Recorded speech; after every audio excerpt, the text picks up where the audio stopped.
So just a really quick assessment. Raise your hand if you're familiar with the word socialism. Okay. Raise your hand if you are familiar with the word capitalism. Okay. And raise your hand if you are familiar with the word communism. Okay. So we're in the perfect place right now because that's what we're going to be talking about. And according to the hands that were raised, I think we have about a 20%, maybe 30% of understanding. So we're just going to cover some more of it. The purpose of this panel, and I actually am going to write it because it's a quote and I just loved it. Citizenship is more than just voting, jury duty, and paying taxes. Citizenship is really about participating and engaging, and sometimes making a ruckus when necessary.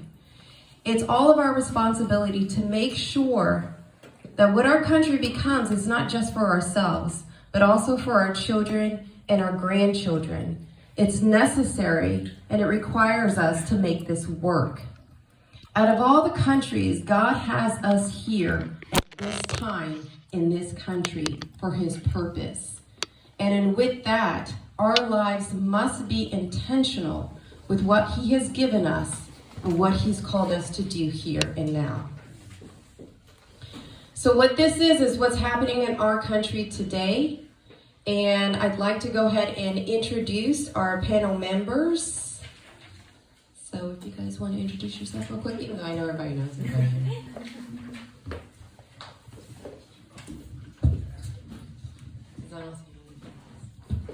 Robert Gonzalez, Mexican, 50 years old, Republican. I like long walks on the beach. Pastor Richard, 62 years old. Okay, there, that's enough. Rebecca, forever 21.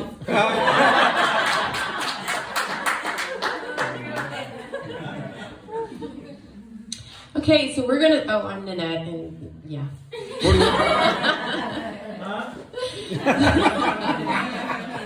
So our first panel member is Pastor Richard.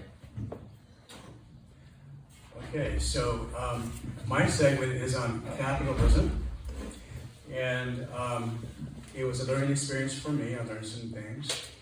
I want to say that a lot of the material that I have here is from the Encyclopedia Britannica. Some of it I didn't even paraphrase. I just basically used their information. If they said it well, I went ahead and just wrote it as is. A lot of my information came from Dennis Prager videos, and just Google and research.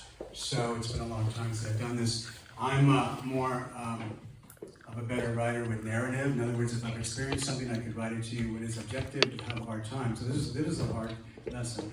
So let me begin now with capitalism. I begin from the Bible. Give a man a fish and feed him for a day, socialism. Teach a man how to fish and then feed him for the rest of his life, capitalism. Let me just turn this down. When I think of capitalism, I think of the words like business, entrepreneurship, innovation, buying and selling goods, innovative services, private ownership, profits, employees, customer service, brand name, competition, quality, convenience, betterment of society. And when I think of capitalism, I do think of America. American exceptionalism. Why is it that everyone in the world wants to move to and live in America? Because of the American dream. Because of the freedom and opportunity to prosper and succeed in life. To work and be able to provide for yourself and your family. To learn a skill, a trade, a profession, open a business, become an entrepreneur, invent a product or service, that people need. There is no other country on earth like America that provides the opportunity, due in part because of our economic system of capitalism and because of our freedoms. What is capitalism? Let's first look at the word capital in capitalism. Capital, according to Collins Business Dictionary, means a large sum of money which you use to start a business, or which you invest in order to make money. It also refers to buildings or machinery which are necessary to produce goods or to make companies more efficient. Capital is anything made to make something else. Now, capitalism is an economic system in which private individuals own and control most of the factors of production, which are resources used to produce goods and services. Individuals also own and run most companies, which compete with other companies for business. Many countries, including the United States, Great Britain, Germany, and Japan, practice some form of capitalism. The word capital includes factories, machinery, tools, and computers, as well as land, labor, and entrepreneurship.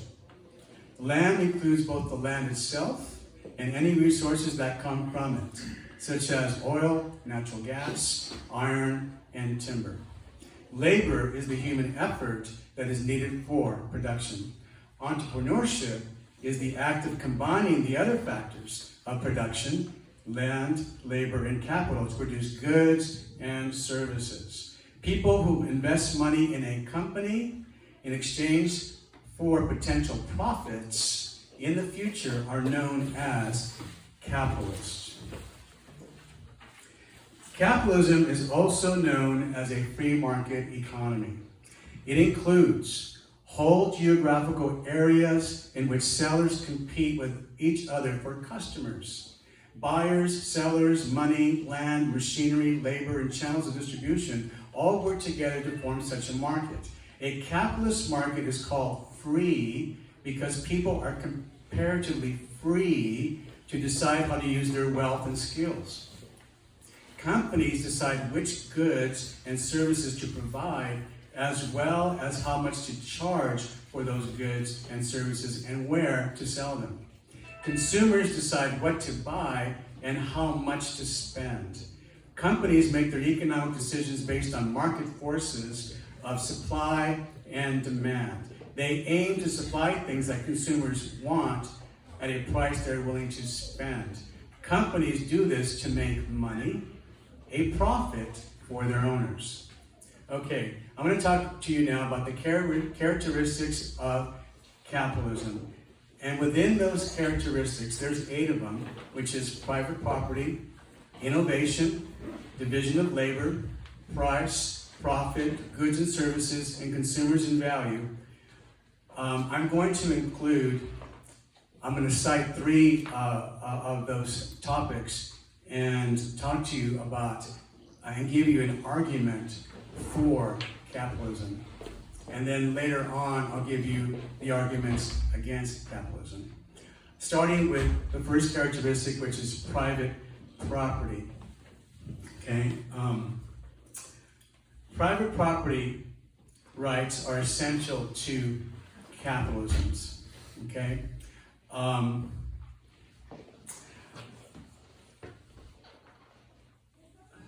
private property is so important because when you are in a capitalist system, when you open a business, say for example, you have now the power and the freedom to open that business, to create that product, to produce that product, to distribute that product. You have the complete freedom to completely own it and also to receive the profits from it. And if you have big enough, you're able to also hire employees, which betters the economy. So private property is very important. It does give you the power, the control, and the authority. And when you have private property of your own, what are you going to do? You're going to take care of it, right? If you have investment in it, you're going to take care of it. And so that's one of the values and also benefits of capitalism, is that you get to own your own property, whereas opposite of that would be state-owned, and you may not have as much of an incentive to take care of that business or to make that business succeed, okay? Let's see here with that. It's also, okay, incentive to work hard and succeed. Okay, the next characteristic is innovation. Okay, innovation. Okay. The greatest thing about innovation in capitalism is that you get the freedom to create something under a capitalist economic system. Basically, you have the freedom of thought, the freedom to create. Ideas can come that way as well when you have that kind of freedom to think for yourself. Under a state-owned, they think for you. They tell you what to think. They tell you what to do. But in this economic system of capitalism, you have more freedom to think for yourself. And one thing about innovation is that in an economic system like capitalism, it also spurs on competition for products, okay? So basically you have products out there, and you as a consumer get to pick and vote what product you want to buy. And so the person that has the best product designed to meet your needs is going to get your business. And so there's always this opportunity for innovation in the marketplace with capitalism, because people are spurred on through competition to make their products better so that you can buy their products. Okay, so a very key element and a key benefit of capitalism is innovation. Absolutely. Okay, another characteristic is division of labor, and all that is that in societies in the past, centuries ago, we went from an agricultural society to an industrial society to a technological society. So during the industrial part, that's when we started to see a division of labor. Because of machinery or because of particular inventions, we were able to produce things quicker. And so what happened was people became specialized in what they did. Okay, so division of labor, an example of that would be like the auto industry at one time. You could be specialized in a particular part of the assembly line, a particular part of that car, to do that kind of work. And you all working together like that was more efficient than if you tried to create something on your own. It's almost like when you have a house, building a house, you have a carpenter, you have a plumber, you have an electrician. Before you used to do everything yourself. Now everything's parsed out. You can probably build more houses and better quality house when you have that kind of specialized person working and becoming an expert on that. So that's another benefit of capitalism. The other thing would be, another characteristic is price. Price always dictates what's going to happen in the market. If your price if it's not priced right for your product, what will happen is either you're not going to be able, say you price it too low and people buy your product, you may not have enough to supply your product because you priced it too low. So you have to price it higher enough, bright enough, so that not only will people buy your product, but you'll be able to cover your costs, your production costs, and also be able to have money set aside so you can reinvest in your company to maintain your company and maybe to even expand it and to make it better. Okay, another characteristic of capitalism is profit. Profit is one of the main drivers of capitalist economic systems because you get to keep your own money. If you have that kind of incentive and you have a business, you can work harder and be able to make your profit for yourself and for your company, whereas opposed with state-owned, it's going to be given to others, maybe the state itself. So profit is a very driving force to make your company better and to make it succeed. Okay, and then another characteristic of capitalism is the rules or the laws or the contracts. which is amazing. I didn't realize how important that is. The contracts in business that you have, it protects your business. These contracts protect your business. So even if you are, say I'm doing business with another company, say I provide a product for them, and we sign a contract, and I charge so much, and they decide not to pay me, I now can go back and go to the law, and they would enforce that. But if the contract is not enforced, then they get away with that product for nothing, and that's not right. But what happens is, I don't want to do business with you anymore. And that does happen, where countries say, I don't want to do business with that country because they're not honoring the contracts. So contracts are so essential to any economic system of capitalism. And that's happened before. Countries have failed, whether it be Venezuela, whether it be Zimbabwe. They didn't live up to their contracts. Therefore, businesses moved out. So contracts are very vital to the economic system of capitalism. I'm going to go down to a little bit of history, a brief history. And how am I doing on time here? Am I in You're way over. You just go. Am I really over? Really? Oh my gosh. So I'm just going to do history and then just a brief history. Let's just do the history part. Okay, really? Okay. So I'm just going to go ahead and wing it then.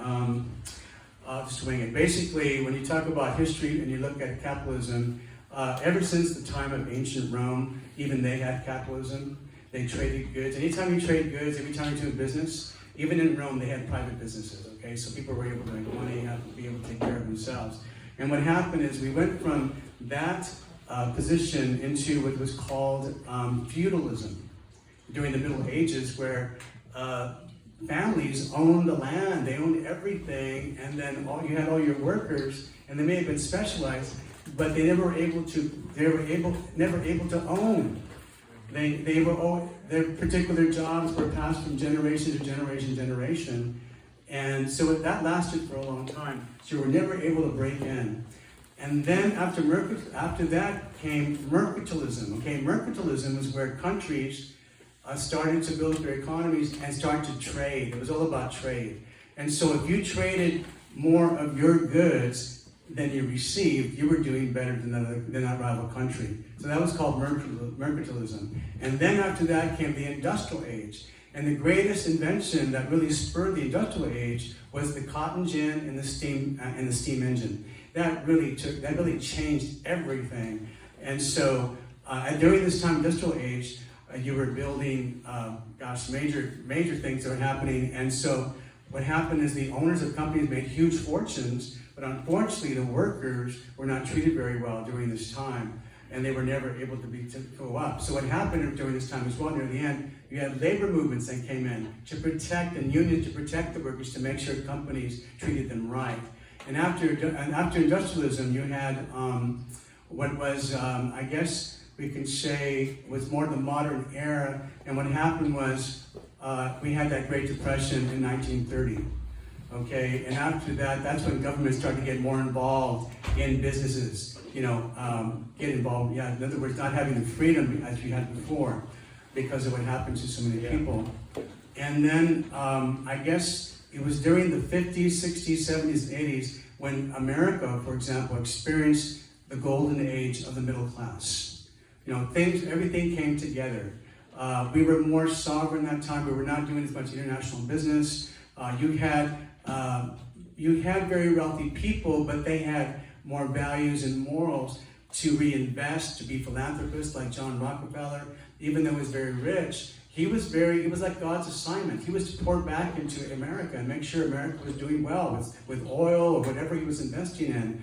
And so what happened is you'll see a chart. The middle class was the biggest during this time. People were able, during the 50s, 60s, 70s, you were able to buy a home. You were able to buy a car, go on vacation. You were able to have your kid go to good school. And back in the 70s, 60s, California had the highest school rate. I mean, they were the best in the nation. So that's what happened. And then after that, what happened, we had the crash, of course, in 2007. But at the same time, during the early 90s, America then entered into what's called globalism, made globalist pacts with like China, Mexico, and with Canada. And what happened? All of our manufacturing, our companies were then taken out of the country, and we were able, yes, to produce goods very cheaply with cheap labor, and American consumers were able to buy products very cheaply. However, it was at a cost. These companies made lots of money, and what happened was we decimated a lot of the Midwest and the Rust Belt states, and a lot of industries were actually destroyed, and 70,000 industries were destroyed. And so a lot of the end result was that people were out of work, and then we're at the modern era now where we have this administration which was going to bring back American exceptionalism back to America. So that's it. I was going to say that. Oh, just one more quick. The greatest thing about capitalism is that it honors God. In other words, you can have God and capitalism. It doesn't shut it out. Okay, you can worship God, you can worship Christ. Okay, thanks. Thank you, Pastor Richard. We did want to start with capitalism because, of course, we are in this country and we are welcome to have capitalism here. So, what I should have preceded this discussion with, it is talking about the economic system because that kind of defines what happens in the country that we live in. And so we're just kind of reviewing the different economic systems. You really have to have an understanding because it impacts you every single day. As Pastor Richard was saying, say for instance, you're all impacted about it because some of your consumers and producers, which means you buy or you sell it. If you go into any store like Target and you're wanting to get toilet paper, we are very blessed to have, about 10, 15 different brands of toilet paper. And for the majority of the time, we have plenty of supply. That's part of capitalism because we have that opportunity to pick and choose these different things as well as many toothpaste that you want. So we are very much impacted and we receive the benefits of a capitalistic economic system. So just to have that understanding, what you take every single day, take another look at it because you don't want to take it for granted because that actually is the point of where we are today. So think about what you do every single day, how that could be altered, whether or not you can go and pick what kind of car you want, what year you want, what toilet paper you want, what toothpaste you want, what school you want, whatever these different options are. I want you to really focus on that as we're moving forward because that is actually being impacted today. So we did want to go ahead and start that off with capitalism. We are being brief about this because it's very in-depth topics and concepts. In fact, we're not even all the way 100% there. And I really want to encourage you to do your own research. So today, what we're just going to really give you is a definition, a little bit of history, because you got to know where we are today and where we were yesterday, especially for you young people out there, millennials, something like that. And I don't know what you're learning in history class, but you really got to understand what has happened in the past and how that impacts our present, okay? And so we're just going to talk about definitions, origins, impact, and the biblical perspective on that, okay? All right, so the next person who is going to speak on socialism and democratic socialism is Robert. I set the alarm on that. So They were worried about me speaking long. Is this, am I supposed to start it or you started It's it? already Oh, started. okay. They were worried about me speaking long, so I've had to consolidate this greatly. And after Pastor Richard, I understand why. I just want to start by saying I like 2-ply toilet paper and baby wipes. So basically, I'm here to talk about socialism and how it sucks. So I'm going to give you the basic definition, and this is a Google definition. It's very surface. It's given to us so that we can swallow it. So this is their definition: socialism, when a population collectively owns and controls the means of production and distributes the end results proportionately.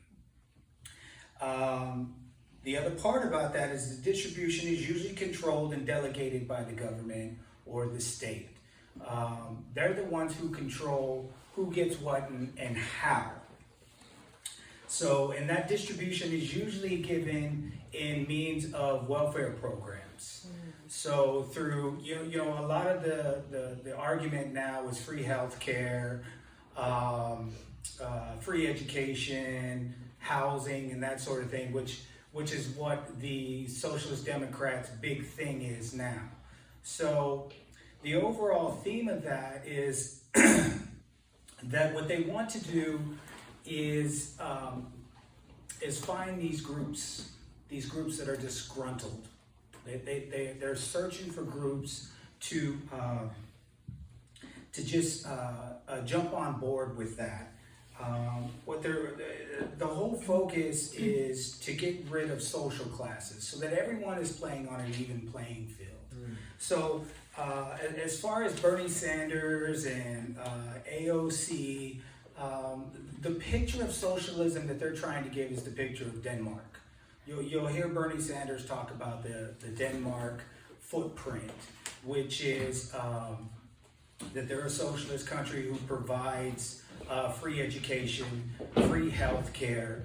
But what they refuse to tell you is that economic system is completely capitalist with welfare programs. So yes, you've got free education. Yes, you got free healthcare. You don't really have free healthcare. The tax rate there is 56%. So they're taking 56% of your income to pay into these programs. That's a tough thing. Can you imagine that today? They have no minimum wage at all.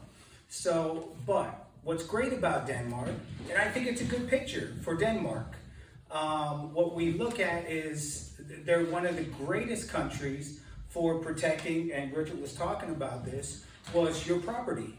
They've got really high standards about you protecting your property, them protecting your property. So you own your property. The other thing is it's easy to start a business in Denmark. You don't have the bureaucratic red tape. They love for you to start businesses. They want to challenge you to start businesses. They love that the capital system works for them because those social programs don't work if no one's working and paying into the taxes. There you go. So that socialist system doesn't work without capitalism. It just doesn't. The other issues that you run into with the education system is that yes, you have free education, and yes, they even give you a living allowance. But what's happening is the graduation rates are low because the students are taking advantage of the welfare benefit and they're staying in school. And that's a tough thing because they've had an issue and a problem with fraudulent welfare cases, and we see that now. Not to mention in Denmark, it wasn't something that happened quickly. That country was rich before socialism came about. They had money in that country, whereas in most countries like Cuba and Venezuela and Russia, these were all poor countries that initiated socialism. It didn't happen right away. It took decades. It went into failure. They used that money. They dropped the taxes. They raised the country was doing great, but then the elite kicked in and started divvying out money to these social programs. They raised the taxes, and that country took a nosedive. Their debt went way high, but it took a lot of restructuring in their system for them to get to the place where they're at now. So this would be the closest thing, I think, as far as socialism is concerned, that you can come to, but it's not without capitalism. Capitalism has to be a part of that society, otherwise socialism crashes. And we see that with all these countries. This isn't a new thing. This is something that has gone on since the early 1900s. We've seen it in Vietnam, we've seen it in Laos. The most earliest is Venezuela.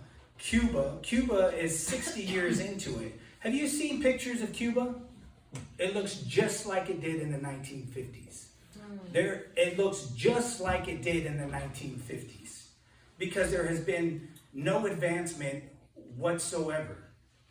Whatsoever. It's a poor, starving country. Those people are hurting. The only thing I've ever heard Cubans speak about that live in Cuba, and I've watched interviews, is the health care.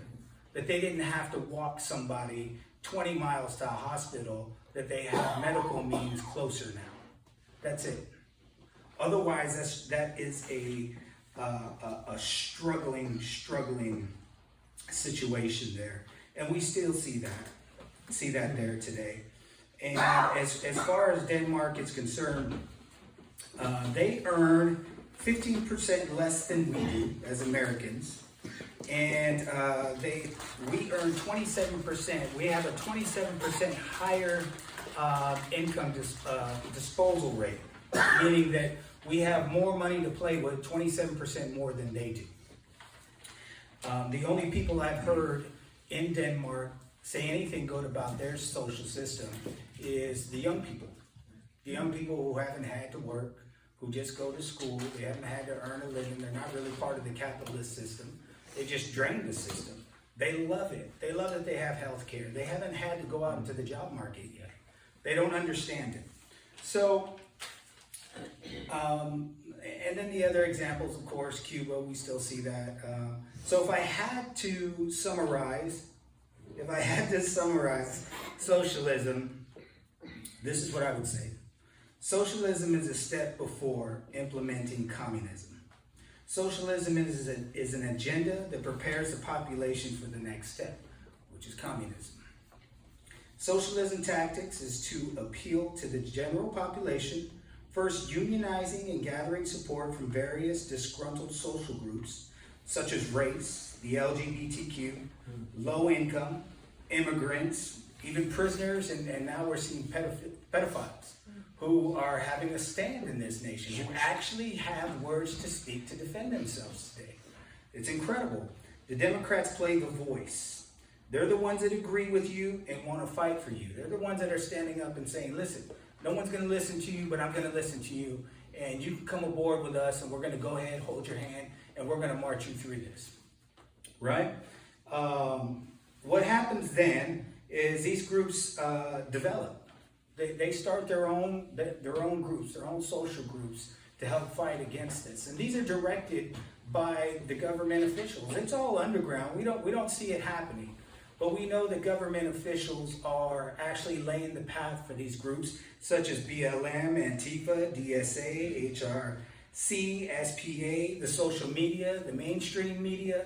These are all ploys for socialism, because the socialism in this country, they want to paint the picture like Denmark, but then underground they're using this Marxist tactic.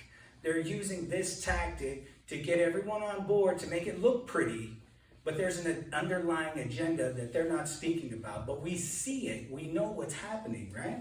They create the cancel culture, they begin to come against anything that doesn't fit their agenda. They use bullying, rioting, looting, burning buildings, erasing history, removing status, race baiting. And those who are structuring the agenda are your state and local government officials that you voted for, or they fraudulently elected in. We're seeing that as well. We've seen that earlier on. I think that Gavin Newsom originally didn't win his election. The other guy won the election, and then somehow that got overturned. So we're seeing a lot of this control happening, but we don't understand it. They only give us what we see, right? So once they have the support to move forward without seeming like it's a takeover, because Karl Marx was very explicit in saying it's going to take a revolution, it's going to take an insurrection. We're going to have to overthrow the current government in order to put these things in place. It has to happen, right? So once they have that in place, they work on taking away your rights, right? This is where they're starting to attack your constitutional rights, your First and Second Amendments. They want to immobilize you. They don't want you. They want to restrict your movement at this point, right? These are the tactics. So they restrict your movement. How have they done that? They're using COVID. COVID is where they're being able to control you more than ever now. Because that's never happened before. COVID is a great excuse and a great reason, and we know that they can use that to control us because it's happened. All you got to do is fudge the numbers, bring the numbers up. You're getting a little bit out of control. I'm going to fudge the numbers up, and then we're going to restrict you some more. It's easy to do, right? So that then destroy the economy, right? So they want you to lose your job. They want the economy to tank so that they gain your submission. They want you to be dependent on whatever programs they're going to provide. They don't want you to be self-sufficient, not in any way. That's why capitalism has to be out. Because if you can earn a living for yourself, there's no need for you to be a part of their program. So they have to get rid of capitalism. They work on taking your rights, they restrict your movements, they destroy the economy. This builds a need in dependency. And our first instinct as people is self-preservation. We have a need to survive. We want to survive. We want to live. So now you have no job, you have no health care, because you used to get health care with your job, right?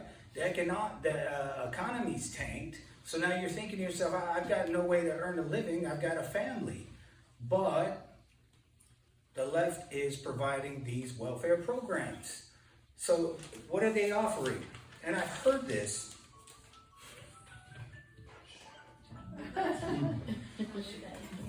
Listen to this. So they're going to provide you promises. They're going to provide you promises of what they're going to do for you. So what are they going to do for you? And this is what I've heard. They're going to provide you with a monthly income. They're going to provide you with a monthly income so that you can take care of whatever it is you need to take care of. They're going to give you the health insurance. They might even give you the education. And this is where the false hope and promises begin. Because nothing's for free, right? So what are they going to ask you for? They're going to ask you, and this is part of the capitalist thing that he was talking about. They're going to want you to sign over your property. They don't want you to, we're going to pay off all your debt. We're going to pay off all your debt so you don't have to worry about anything. But now I'm going to need you to sign over your property to us and anything that's valuable, because they don't want you to have a means to make money. So that it can include your businesses, your home, your property. This is the type of thing that they're going to be working on. And we've heard it. I don't know if you've heard that, but I've definitely heard that. So we're going to cancel your debt, pay off what you owe, give you a monthly income to take care of what you need. In exchange, you'll have to sign over your property and your house and your businesses and anything of significant value. By this time, you're left without a choice. You need to survive. Now, in order to receive what you need, you will need complete submission. They will need complete submission. You'll be forced to do whatever they tell you, or you're going to lose what monthly income or whatever medical benefits that they're providing you with. And this is on a short list. You know, if they own your income and you need to feed yourself, where are you going? You're not going anywhere. They got you and they own you. You're going to be forced to take a vaccine. You're going to be forced to say what they want to say, because we see censoring going on now. We see how they're censoring all the right. YouTube just last week said that they're not going to put anything on there representing the conservative, anything conservative. They're taking it off of YouTube. It's all part of this ploy. And this is why it's important that we are observant, that we are knowledgeable about what's going on, that we keep our ears and eyes open. It's not hard to see. Where we are today, a year ago, seemed unfathomable. But we look at it now, and we're 8-9 months into it. And most of us call it normal now. A lot of us call it normal now. Oh, it's another lockdown. Oh, we got to wear a mask. We're being programmed. We're being reprogrammed. And this hasn't happened in the last 8 months. This has happened over the last 8 years. The way it's going. So I just want to make sure that you're aware that what they're presenting on the outside, the picture that they're painting for you, is not what's going to happen. It's merely a way to normalize you and prepare you for the big picture that they're putting up. So be aware. That's all I got. Thank you. Thank you, Robert. Okay, so after hearing Robert, you may be asking yourself a question. Is this really happening?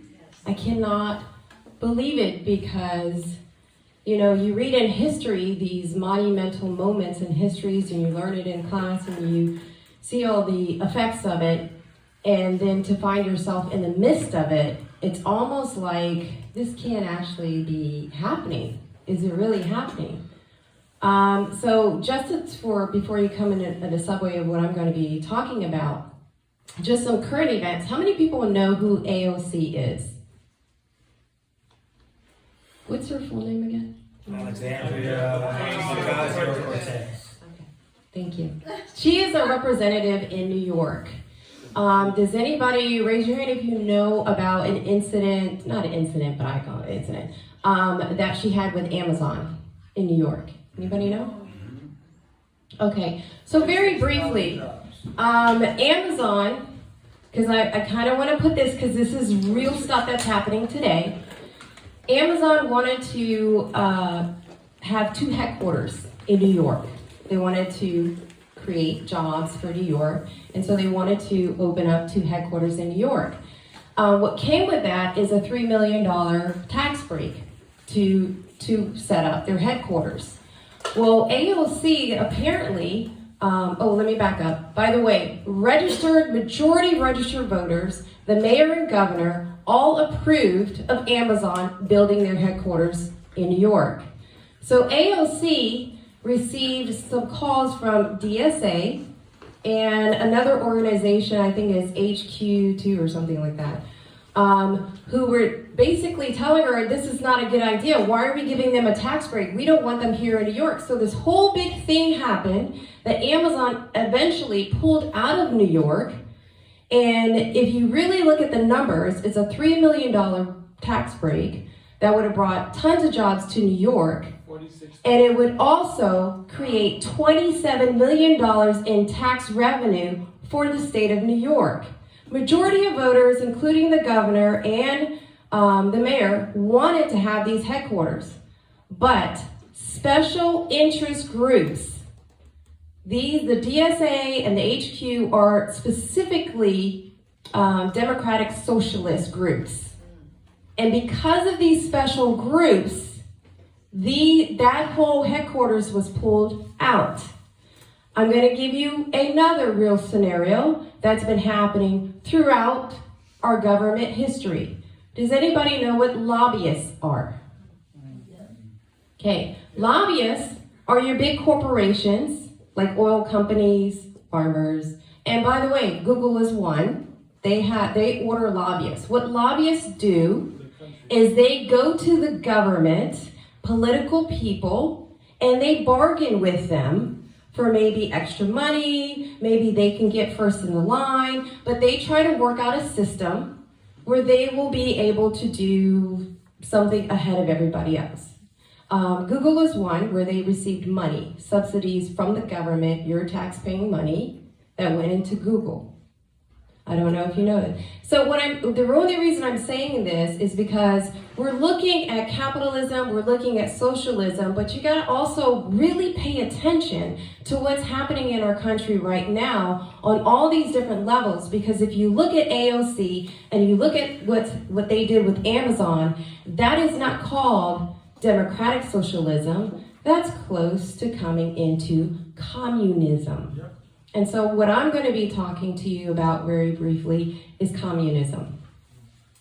Communism actually was an idea back in 1871 with the French, and it was just very radical. And I can tell you, out of all my research, please do yours, every single incident of communism is anti-religious. Yep. So every single incident of communism, churches are burned down, Christian religious people are shot and killed because they have to be silenced. And the reason why is because the founders of communism, if you look back like Karl Marx, Frederick Engels, they actually just believe that Christianity, those people must be on opium. is what has been quoted several times. They are delirious to really think about this whole religion. And if you look back on communism, majority of them, which is Lenin, Stalin, not Stalin. Stalin. Stalin, sorry. Sorry, Stalin. Stalin, who's the other one? Vladimir, Karl Marx. All of them actually looked at, believe it or not, does anybody know what origin of species came from? Charles Darwin. Okay. The philosophy that humans are basic animals. So we're just gonna do it for survival. We need this conflict in order to move and survive. So when you look back into history, that is the ideology that came through for communism. And I want to pinpoint a couple of leaders who were in communism and what their background is. And when I come this full together, we're going to all see the bottom line of where this is really happening in the background. So if you look at Lenin, he grew up in an Orthodox church. After his father died, he decided he didn't want to believe in God anymore. If you look at Joseph Stalin, he grew up in a religious family, went to a church school, and actually was preparing to become a priest. He no longer wanted to travel that way. Karl Marx, actually Jewish Lutheran, was baptized as a 6-year-old, but that didn't have any effect on him.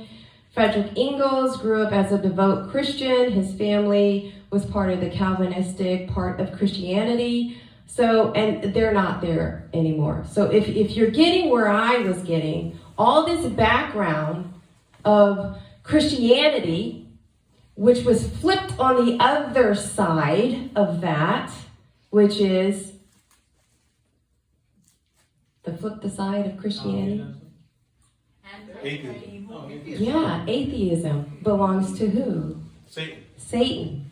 So if you see all of those and you see that their ideas come from the origin of species, if you come to something that let's take a look at, it's a spiritual warfare that's been happening for centuries now.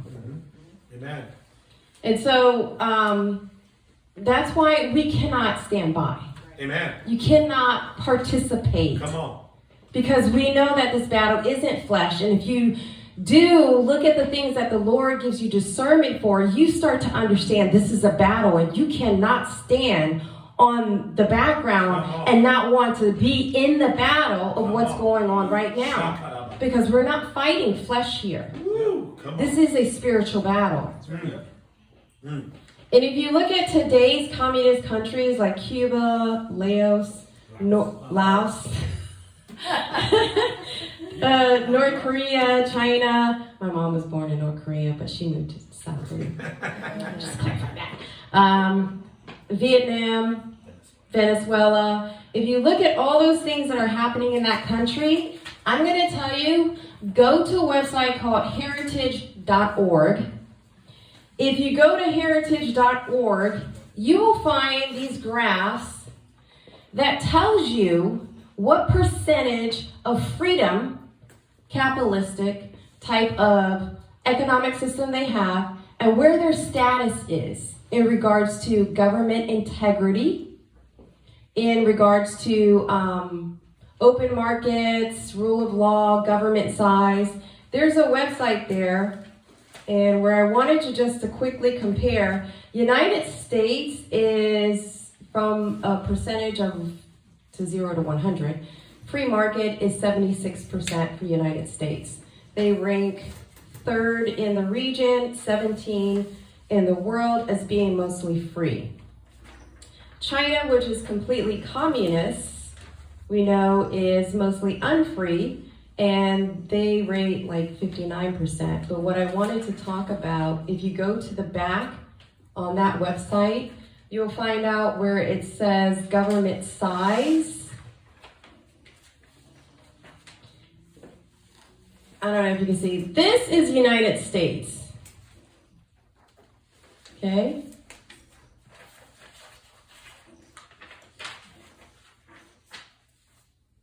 This is China. The only reason I show you this because I just want you to open your eyes to some of the things that are going on because our government size is growing. What do those charts say? What do they? Oh, you can't see that. No. Government size means by tax burden, government spending, and fiscal health. And if, I don't know if you can see both of the sides, but there's China being communist and United States being a capitalist, government size is growing here. It is growing. So if you want, you can write down heritage.org. You can take a look at these too Oh, yeah. afterwards. Because I actually have the ones, if you look at Laos and the other ones, I have some other ones. Laos. These are for the communist countries and understanding where their fiscal health is and their tax burden and everything. It'd be, important. But real quick I think that's all I wanted to say about communists.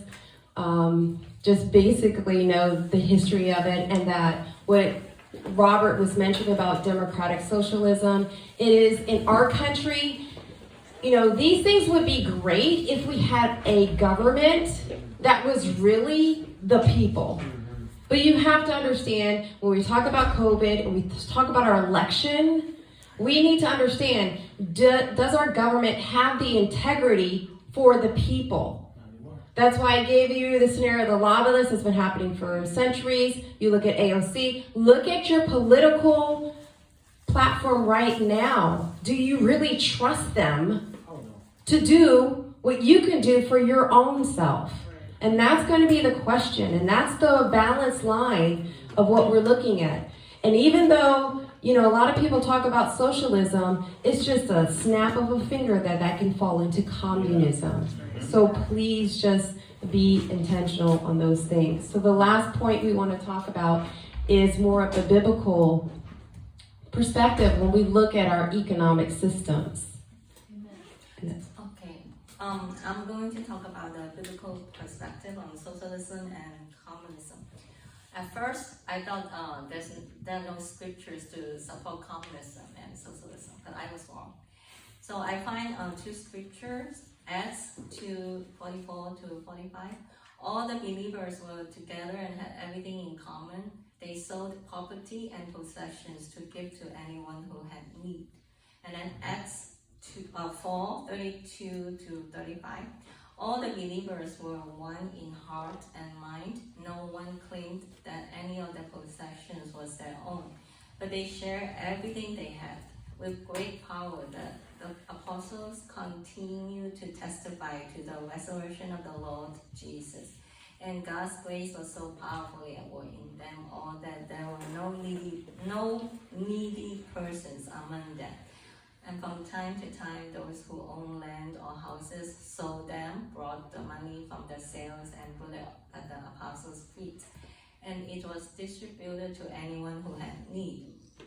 Okay, my first thought after I read these two scriptures, I will move to Beverly Hills Christian community if modern day churches practice the early day Christian living, right? Yeah. I guess, communism is a ideology. It's not practical.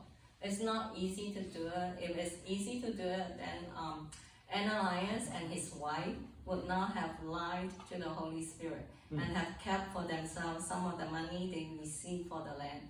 Both Ananias and his wife dropped dead at the feet of apostles. And you can read Acts 5:1 to 10. So the early days Christian living, they are able to it's like a communal living, because they share out of love with a common goal to live for Christ and to glorify God. So these are the two scriptures reading that I find that support communism. And I'm going to read this scripture that appear to be communism. Okay, Matthew 21 to 34. For the kingdom of heaven is like a landowner who went out early early in the morning to hire workers for his vineyard. He agreed to pay them a denarius for the day and send them into his vineyard.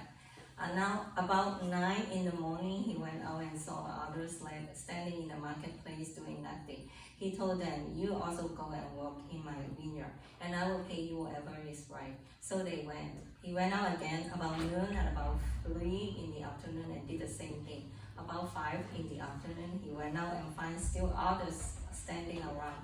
He asked them, "Why have you been standing here all day long doing nothing?"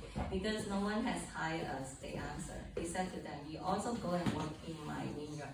When evening came, the owner of the vineyard said to his foreman, "Call the workers and pay them their wages, beginning with the last ones hired and going on to the first." The workers who were hired about 5 in the afternoon came and each received, I start again.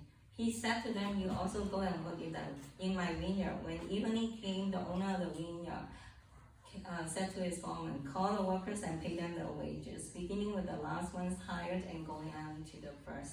The workers who were hired about 5 in the afternoon came and each received a denarius. So when those came who were hired first, they expected to receive more, but each one of them also received a denarius. When they received it, they began to grumble against the landowner. "These who were hired last worked only 1 hour, and you have made them equal to us who have shared the burden of the work and the heat of the day."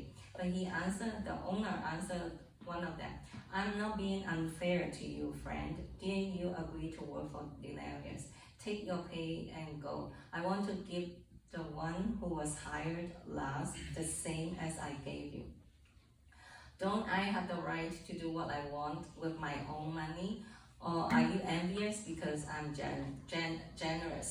So if I'm the owner, I will call out the hired workers, starting from the ones who work at 9, and then send them away, like pay them and send them away, and then call out those at noon, 3 p.m., 5 p.m. to pay their work, to avoid any complaints, right? So that they, those who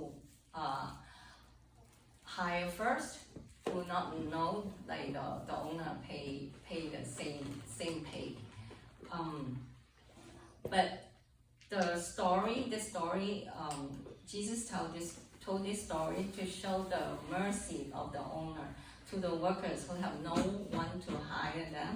They are willing to work, but there are no jobs available. The owner is being generous out of his kindness and out of his wealth.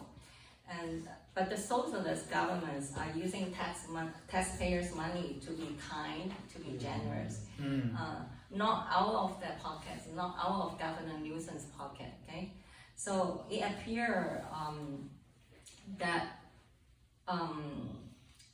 everybody receive the same pay, it's like communism. But in this story, the owner, he owns the land and he's rich, and he's just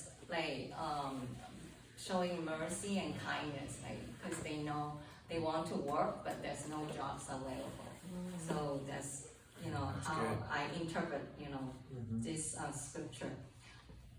And then I went to Israel and I learned about that Israel has communal living. I think the word is called kibbutzi. And do I say that? And then they started in early days, 1909. Israel had communal living for agriculture because of tough time and hard life. Everything was shared. They had collective agriculture farms where all the members worked and lived together, sharing their income and facilities equally. Since 1970, when Israel is doing better with more wealth, communal living has been declined, and today there are only a few left in Israel. So I guess communism is working when there's poverty, everybody they don't have anything, they just work hard, they share, and that's how China too. At the beginning it works, but now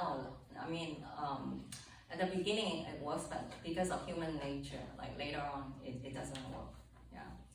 And for capitalism, I get much more scriptures, and I'm going to read through it. It's simple scriptures, like 2 Thessalonians 3:10. For even when we are with you, we used to give you this order: if anyone is not willing to work, then he is not to eat. So if you don't work, you don't eat. Okay. That's right. Proverbs 12:24. Diligent hands will rule, but laziness ends in forced labor. That's right. And Proverbs 12:27. The lazy do not rouse any game, but the diligent feed on the riches of the hunt. And Proverbs 10:4. Lazy hands make for poverty, but diligent hands bring wealth. And Proverbs 21:24. The desire of the lazy ones puts him to death, for his hands refuse to work. Sounds like socialism and communism to me. And Ecclesiastes 4:2. Fools fold their hands and ruin themselves. And for Proverbs 24:34-34 is same as Proverbs 6-11. They use they use the same verses. It's exactly the same. A little sleep, a little slumber, a little folding of the hands to rest, and poverty will come on you like a thief, and scarcity like an armed man. And Proverbs 19:15. Laziness casts one into a deep sleep, and a lazy person will suffer hunger. And Proverbs 31:27. She watches over the activities of her household and does not eat the bread of idleness. So this is Proverbs 31 is about the woman of virtue. So no man wants to marry a woman who is idle, right? And vice versa.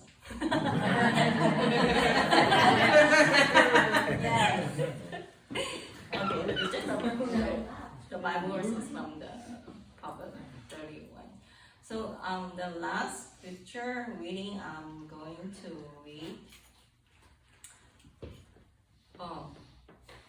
is Genesis 47:13-19. It's long, okay, but I have to read it and then explain how I perceive this scripture. Now there was no food in all the land, because the famine was very severe, so that the land of Egypt and the land of Canaan languished because of the famine. And Joseph collected all the money that was found in the land of Egypt and in the land of Canaan in payment for the grain which they bought. And Joseph brought the money into Pharaoh's house. When the money was all spent in the land of Egypt and in the land of Canaan, all the Egyptians came to Joseph saying, "Give us food, for why should we die in your presence? For our money is gone." Then Joseph said, Give up your livestock, and I will give you food for your livestock, since your money is gone. So they brought the livestock to Joseph, and Joseph gave them food in exchange for the horses and the flocks and the herds and the donkeys, and he fed them with food in exchange for all the livestock that year. But when that year ended, they came to him the next year and said to him, "We will not hide from my Lord the fact that our money is all spent and the livestock are all on my Lord's. There is nothing left for my Lord except our bodies and our lands. Why should we die before your eyes, both we and our land? Buy us and our land for food, and we and our land will be slaves to Pharaoh. So give us seed so that we may live and not die, and that the land may not be desolate." So here, their exchange is like trading. Those people in famine, they exchange money for food, and then they run out of money, exchange the livestock for food, and finally they have to sell their bodies to be slave, and also sold the land. So, like, even though you become a slave, you are still productive, here.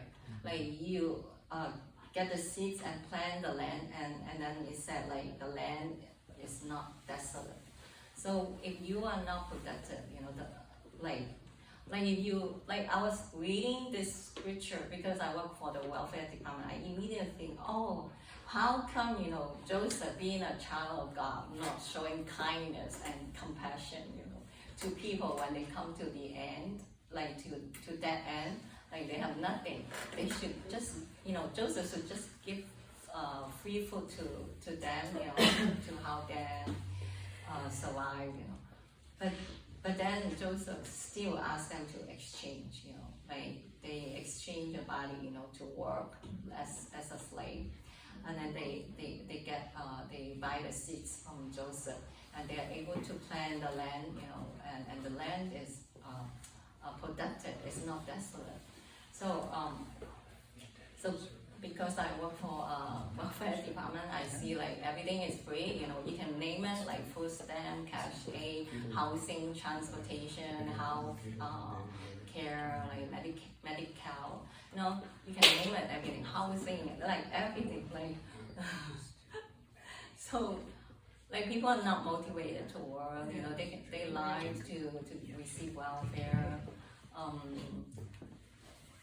And we see the problems in like the welfare state, like California, the homeless problems issue, so severe, getting worse and worse. And then people receive welfare, but they are not productive, like they turn to drugs, many bad things happen. And the welfare system is not helping them to be a productive member of the society. That's right. So that's why I want to share this, because that's how when I read this a few months ago, I said, wow, like exactly opposite to the welfare system, where I'm working. So thank you.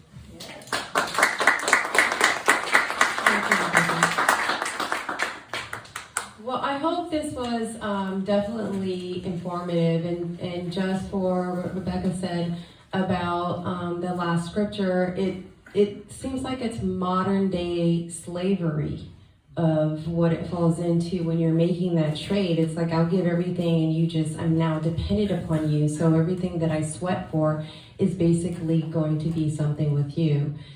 Just want to reflect real quick when I gave you the scenario of AOC and Amazon for New York. Just real quick, who are the people who are on Amazon? Do you guys know?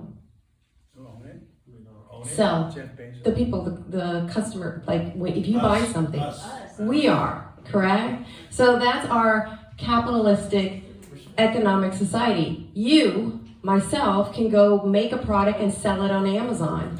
So when AOC decides to close out Amazon, is she not taking away something that you freely, in our capitalistic society, can have your own business? But she's holding back because she wants to define what type of job you should have. And she literally has said that in response to everything, that's not the type of job our New Yorkers should have. So I just want you to really understand how all of these things coming together, and I just kind of pinpointed to that one society, that one scenario. But these are things that are kind of happening around us. And so when we start looking at whatever you're going to get your information, look it through the lens of what your economic system is trying to develop and become. So I just want to encourage you. I hope this was informative for you, kind of got your eyes open. This was an introduction that we wanted to talk about. And then Robert's going to kind of give you some of the next steps, and he wants to add into what he's I just want to add something real quick before Richard prays.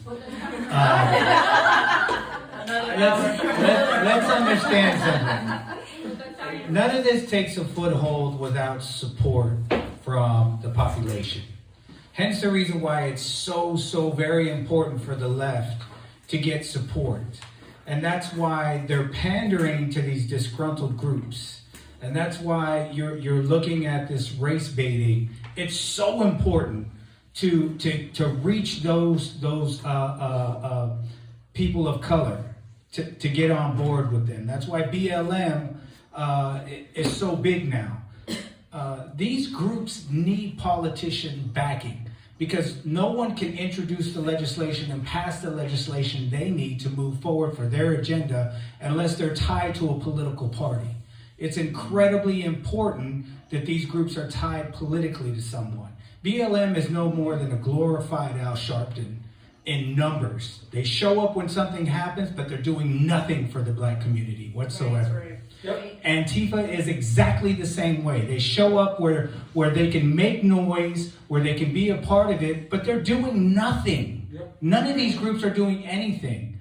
They're just puppets for this left agenda. And it's important that these people, and they're trying to get the middle class especially. If they can get the middle class, they've got everyone else underneath them.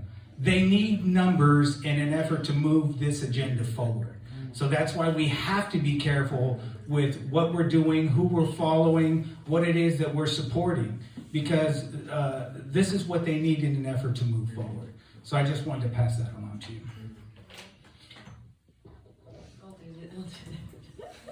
All right, so for next steps, real quick, this is an introduction. We do want to talk about what the church should be doing after this point.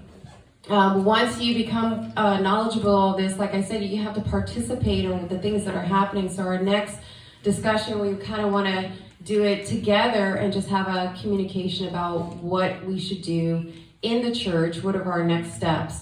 And I look at that sign and I say that your voice matters and we need to be vocal about it. We need to be participant about it. And we need to be able to share this with other members as well, because we don't know how many other church members are really talking about this. Oh, does anybody have a question? You can feel free to ask us anything. We got a ton, if you could tell, we got a ton of information that we can download to you. So if you have any questions, just let us know. And I'm going to have Pastor Richard. I just want to say, along with BLM, the LGBT community is one of the big focuses for them. And the LGBT community is the one social group that's coming against the church, which is one of the most important things, because the Christians are being considered oppressors of the LGBTQ community. And that is a huge following, the LGBTQ community, and their efforts to change legislation for their movement is huge. So we need to keep an eye on that as well. Yes.